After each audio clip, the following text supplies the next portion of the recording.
हाल ही में अर्जुन रामपाल ने spot boy को दिए इंटरव्यू में कई सारी बातें कही सुशांत सिंह राजपूत को लेकर। जी हाँ, अर्जुन रामपाल का क्या कुछ कहना है ये मैं आपको इस वीडियो में बताऊंगी। नमस्कार दोस्तों, मैं हूं ज्योति नाहक और स्वागत कर रही हूं आप सभी का शुद्ध मनोरंजन में।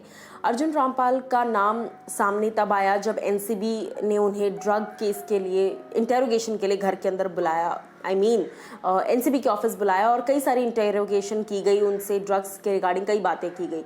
देखिए, ये बातें बहुत टाइम से चलती आ रही हैं। कई लोग ऐसा कहते हैं और मानते हैं कि अर्जुन जो है उन्होंने कई सारी एक्ट्रेसेस को ड्रग्स सप्लाई करते हैं वो, और इस तरह के कई इल्ज़ाम अर्जुन पर लगे।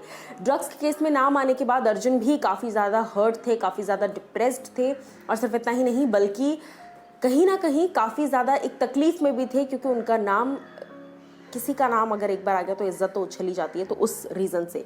ऐसे में स्पॉट बॉय ने सवाल जवाब के सिलसिले में जब उनसे पूछा कि इरफान खान जिस तरीके से हमें छोड़कर गए, ऋषि कपूर से लेकर सुशांत सिंह राजपूत तक, क्या कुछ आपका रिएक्शन है इन चीज़ों पर जो जब ये लोग हम सभी को छोड़कर चले गए। उस पर वो कहते हैं, heart breaking, a huge loss to the entire industry, all three were very very very very special artist. और सिर्फ इतना ही नहीं बल्कि मैं इरफान खान और ऋषि सर को तो पर्सनली जानता हूं, क्योंकि मैंने उनके साथ काम भी किया हुआ है और ऐसे में मेरी काफ़ी ब्यूटीफुल मेमोरीज हैं उनके साथ, और मैं लकी था कि मैं उनके साथ एटलीस्ट काम कर पाया।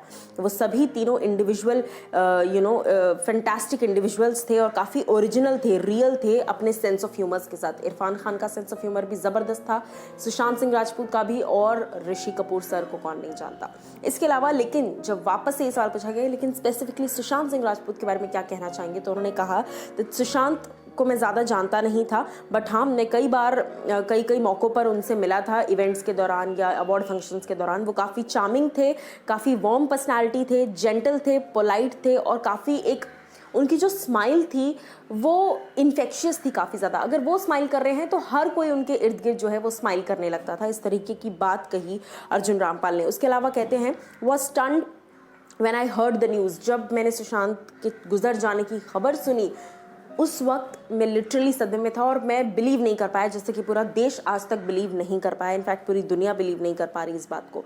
वो कहते हैं, कहीं ना कहीं couldn't have ever imagined him to be going through such kind of sadness. मैंने कभी नहीं सोचा था कि इतना कुछ जो सुशांत के जाने के बाद बाहर निकली चीज़ें, इतनी सारी चीज़ों से वो जिंदा रहते हुए डील कर रहा था, इतनी सारी तकलीफ़ों से वो डील कर रहा था उस वक्त। उसके अलावा उन्होंने ये भी कहा कि सुशांत जो है वो एक काफ़ी ज़्यादा स्पेशल सोल है जिसने पूरे देश को एकजुट कर डाला, और भगवान करे कि उनकी फैमिली को और हर किसी को इस चीज़ को सहने की शक्ति मिले। आपकी क्या कुछ राय है अर्जुन रामपाल की इन बातों पर? क्योंकि मैं भी इस बात से सहमत हूँ कि सुशांत की सोल जो है वो काफ़ी पावरफुल थी डेफिनेटली, इसीलिए कहीं ना कहीं पूरा देश एकजुट हो गया सुशांत के लिए लड़ने के लिए। क्या कुछ आपकी राय है इस पर? ज़रूर हमें बताइए कमेंट सेक्शन में।